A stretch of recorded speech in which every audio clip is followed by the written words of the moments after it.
음성 뉴스 앵커, 중국에서 선풍적인 인기를 끈 마이크로 드라마가 이제 미국 시장 공략에 박차를 가하고 있습니다. 저비용 고수익 모델을 앞세운 2초 단편 콘텐츠가 K 콘텐츠의 본고장인 미국에서 어떤 바람을 일으킬지 주목됩니다. 마이크로 드라마는 스마트폰 시청에 최적화된 초단편 콘텐츠로 대부분 한 회차가 1분에서 3분가량의 짧은 분량으로 제작됩니다. 회차마다 극적인 결말, 즉 클리프행어가 배치되어 시청자의 몰입을 유도하는 것이 특징입니다. 이러한 숏폼 콘텐츠의 유행과 맞물려 중국에서 폭발적인 인기를 얻은 것으로 알려졌습니다. 이러한 마이크로 드라마 포맷의 상업성은 이미 수치로 입증되었습니다. 공식 통계에 따르면 지난해 중국에서만 약 7억 명의 시청자를 확보했으며 이는 세계 2위 규모인 중국 박스오피스를 넘어서는 매출을 기록한 수치입니다. 이러한 흥행 흐름은 미국에서도 이어지고 있습니다. 시장조사 업체 센서타워에 따르면 중국 자본 기반의 상위 4개 마이크로 드라마 앱은 미국에서 총 9,700만 건의 다운로드를 기록했습니다.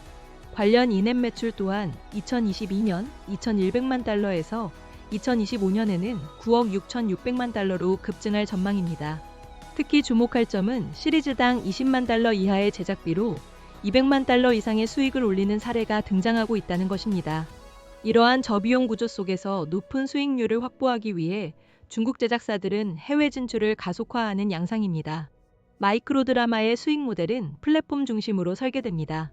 제작 자체는 신인 배우와 영화 학교 졸업생을 중심으로 7일에서 10일 내외로 빠르게 진행되지만 전체 예산의 최대 80%는 메타, 틱톡 등 플랫폼 광고에 투입됩니다. 광고를 통해 이용자는 자체 앱으로 유입되고 이후 유료 결제나 구독을 통해 제작사는 수익을 창출하는 방식입니다. 미국 진출에 있어서도 콘텐츠 전략은 검증된 공식의 재현을 필두로 합니다. 가령 재벌 CEO와 평범한 여성의 사랑과 같은 전형적인 로맨스 서사를 영어로 번역하거나 일부 설정을 바꿔 미국 시장에 공급하는 방식입니다. 여기에 늑대인간이나 뱀파이어 등 판타지 요소를 추가해 현지 시청자의 취향을 반영하려는 시도도 이어지고 있습니다. 중국식 산막 구조와 빠른 전개 방식이 이러한 현지화 전략과 맞물려 미국 시청자들을 사로잡고 있다는 분석입니다. 아울러 현지 콘텐츠 산업의 공백도 중국 기업의 확장을 뒷받침하고 있습니다.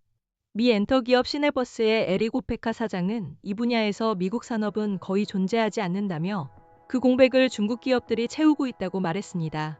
하지만 몇 가지 한계점도 지적됩니다.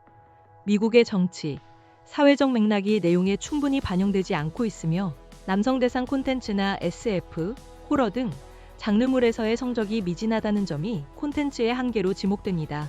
뉴저지 기반 제작사의 가오펑 대표는 중국 작가들은 미국 정치와 사회를 제대로 이해하지 못하고 있다며 정치 관련 서사가 부족한 이유도 여기에 있다고 지적했습니다. 비용 구조 역시 문제로 지적됩니다. 중국 플랫폼들이 비용 절감을 위해 현지 작가 대신 자국 작가에 의존하면서 콘텐츠 다양성이 제한되고 유사한 설정과 전개가 반복되어 시청자 피로도가 누적되고 있다는 것입니다. 일례로 지난해 10월 연회장 에피소드와 역전극을 중심으로 하는 시리즈의 수익은 5월 대비 80% 감소하며 시청자 이탈이 가속화되는 양상이 드러나기도 했습니다.